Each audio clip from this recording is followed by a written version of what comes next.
पहले तो जो हमारी प्रतिज्ञाएं थी, जिनके बारे में आपको पहले से जानकारी है, लेकिन एक बार दोहराना चाहती हूं मैं कि किसानों का पूरा कर्जा माफ किया जाएगा।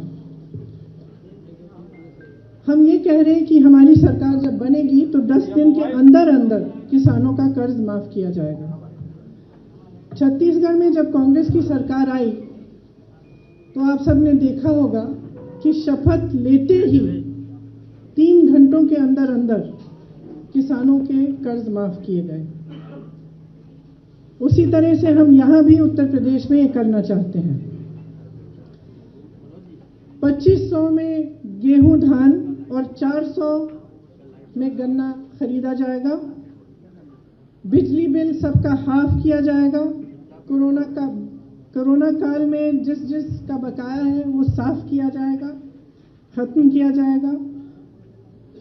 जिस को कोरोना से सबसे ज्यादा आर्थिक मार पड़ी उन परिवारों को 25,000 रुपए दिए जाएंगे ताकि वो एक बार फिर अपने पैरों पे खड़े हो सके।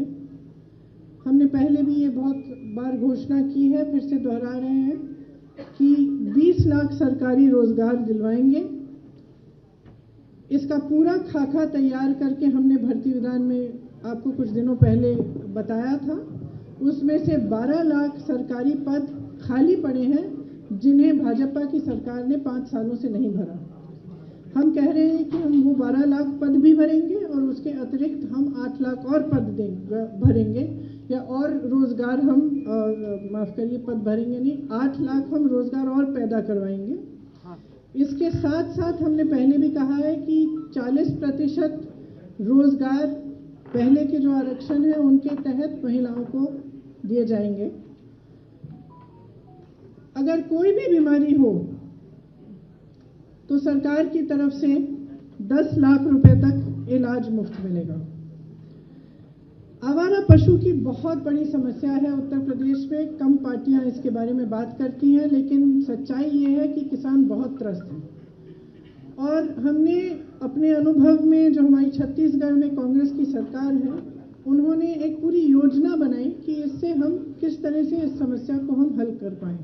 इसके मुख्य बिंदु हमारी उन्नति विधान में है, लेकिन मैं यहाँ कहना चाहती हूँ कि जिन को आवारा पशुओं के नुकसान को झेलना पड़ा है उन्हें 3,000 रुपए का मुआवजा दिया जाएगा और एक गोधन न्याय योजना शुरू की जाएगी जिसके काफ़ी ज़्यादा एलिमेंट्स होंगे, लेकिन एक एलिमेंट ये है कि 2 रुपए किलो में गोबर खरीदा जाएगा। ये छत्तीसगढ़ में हो रहा है और फिर उस गोबर को वर्मी कंपोस्टिंग में सेल्फ हेल्प ग्रुप्स द्वारा इस्तेमाल किया जाता है, तो इससे बहुत सुविधा होती है।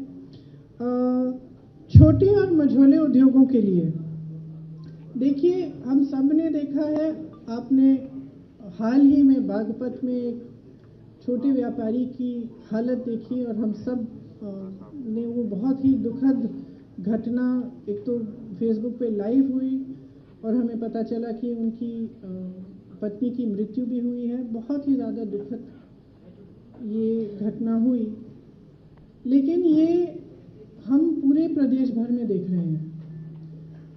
चाहे मैं नोएडा में गई प्रचार करने के लिए, चाहे मैं बुंदेलखंड गई, चाहे झांसी में थी, चाहे यहाँ पे लखनऊ में हो, चाहे जहाँ भी मैं जा रही हूँ, ये देखने को मिल रहा है कि जो छोटे व्यापारी हैं और मझोले व्यापारी हैं वो एकदम इतने त्रस्त हैं और परेशान हैं क्योंकि उनके लिए एकदम कोई भी सपोर्ट, समर्थन सरकार की तरफ से नहीं आया है।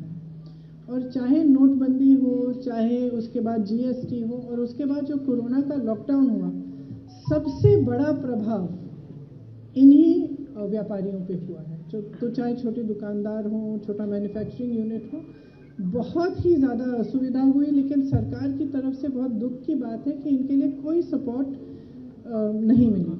और इस बजट में जो 2-3 दिन पहले आई, उसमें भी आपने देखा होगा कि जहां बड़े बड़े उद्योगपतियों के लिए, जो प्रधानमंत्री जी के मित्र हैं, उनके लिए तमाम योजनाएं, तमाम समर्थन और हर चीज़ लिखी गई, लेकिन इन छोटे व्यापारियों के लिए कुछ नहीं लिखा गया, गरीबों के लिए कुछ नहीं लिखा गया। इसीलिए हम चाहते हैं कि एक खास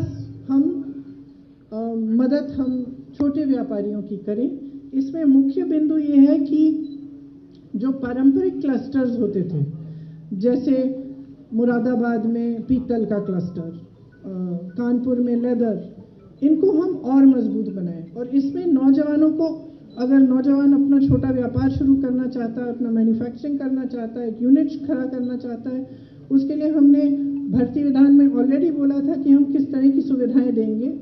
जैसे उनको लोन मिलेगा 1% ब्याज पे, और किस तरह से हम उन क्लस्टर्स को डेवलप करेंगे ताकि उन क्लस्टर्स में जितनी भी सुविधाएं हैं इंडस्ट्री के लिए वो मिले और पूरी तरह से इन छोटे व्यापारियों की मदद हो। श्रमिकों और कर्मचारियों के लिए हमने ये प्रपोजल दिया है कि आउटसोर्सिंग बंद की जाएगी। संविदा कर्मियों का नियमितीकरण कई चरणों में किया जाएगा। सफाई कर्मियों को नियमित किया जाएगा। तो ये हमारे इस उन्नति विधान में है कि हम आउटसोर्सिंग बंद करना चाहते हैं।